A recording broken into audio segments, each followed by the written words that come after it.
Hello everyone, I am Renown Zero, and just when you thought new CG couldn't get absolutely any gayer, we have multiple people, aka EVS, because of how large he is, he could possibly be the size of 3 to 4 people, doing the absolute gayest thing you will ever see in your entire life, and that's him obsessing over my bodily autonomy. So instead of working on his late books, he decides he's going to go ahead and draw a nipple sketch. That's right. You're going to see here that this man literally, instead of working on Cyberfrog 3, Elephant, Rainbow the Brute, among other projects, he decides he's going to sketch my nipple on a live stream and post that on Twitter and act as if he isn't quite possibly obsessed with me. And unfortunately, I don't swing that way. I don't really care about your closeted feelings towards me. It's absolutely gay. And it's the weirdest thing, as I've always said, these guys like to push their homoerotic fantasies onto me.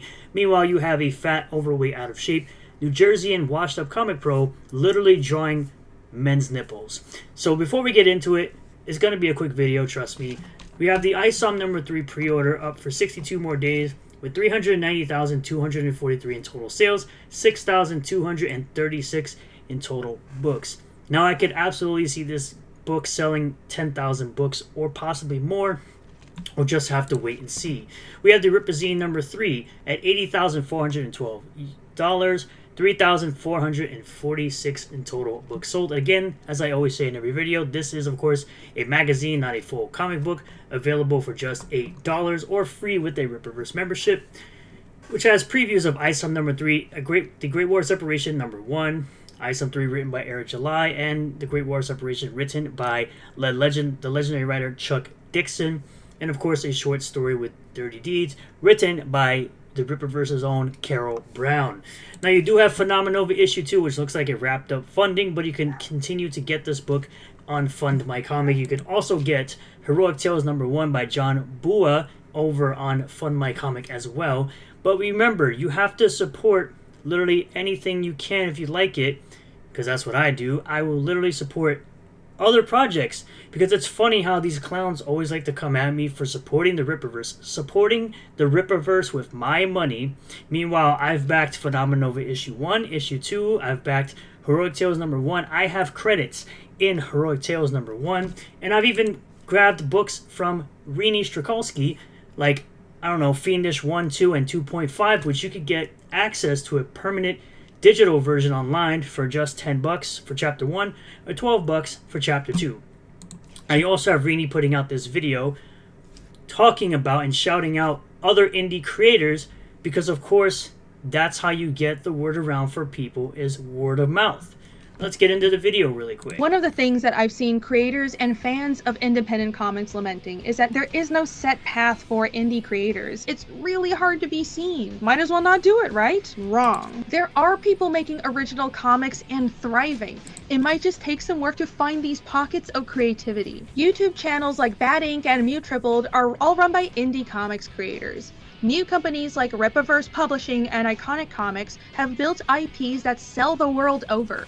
Series like Metal Shade and my friends at The Lucent and The Lost Pages have done very well promoting on social media and crowdfunding. Other series like Project Neosis exist almost entirely in the convention scene. The actual challenge we face... They do. I've met the guy that runs Project Neosis. Good dude. I've also met Rini, who signed my Fiendish 1, 2, 2.5, as well as my ISOM number 2 fighting poster that she illustrated. Is building our own platforms, but I think this trial by fire will forge a new generation of excellence. That's why no matter how small our audiences are now, we have to keep creating and keep talking about comics. And one series that I hope you will love is my fantasy comic Fiendish, which I love Fiendish. It's very good, very well drawn, very well written. You can check out at fiendishcomic.com. Don't mind the shameless promotion? I love comics, so I say let's expand the reach of comics and uplift the medium together.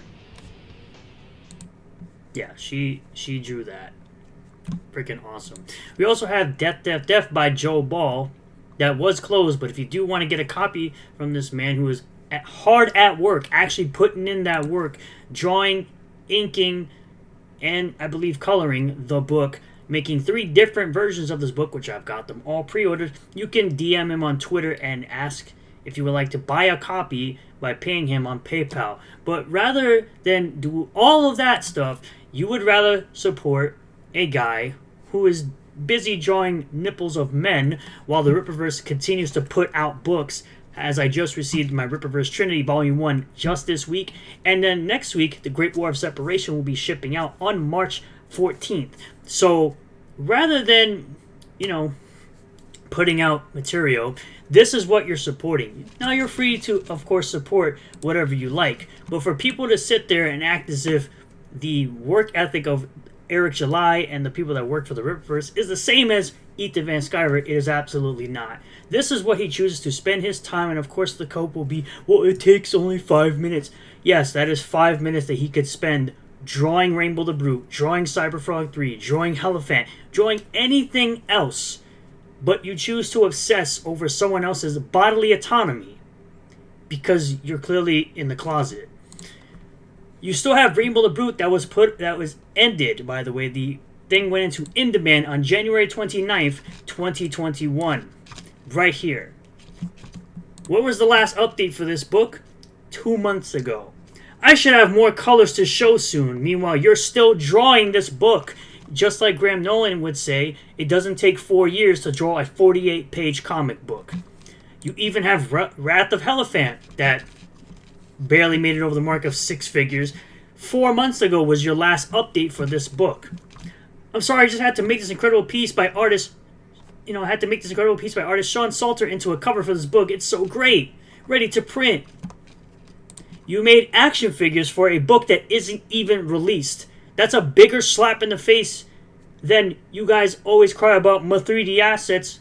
I'm still waiting for y'all to come at manga for my 3D assets. I'm still waiting for y'all to come after manga, even though manga is better drawn and better written. Nobody, not even EVS, because he'll never compare to a Kentaro, nobody like that clown would ever have the skill of a Kentaro. Joe Ball has the skill of Kentaro. We call him the Western Kentaro with the amount of detail he puts in his books. You also have Heartsick Deluxe. Where's that at? 7 months ago was the last update for that one. What about Red Extermination? Still getting backers for that. Still sucking the money out of people for that, even while you're not putting it out.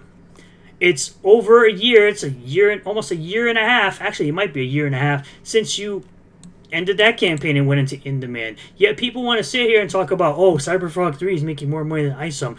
But I'll actually have Isum in my hand this year. I'll have Isum number 3 in my hand this year. I've already had Bloodwolf number 1, which is a fantastic book. I have the Rippaverse Trinity Volume 1. I'll have the Great War of Separation. And probably about 10 to 12 other books this year from the Rippaverse, possibly before anybody even has Cyberfrog 3 or Rainbow the Brute, which would mean one of them is not coming out, which Ethan Van Sciver has on numerous occasions has said that one or the other is coming out this year. So he's already confirmed that one or the other is going to be delayed, of course, into 2026.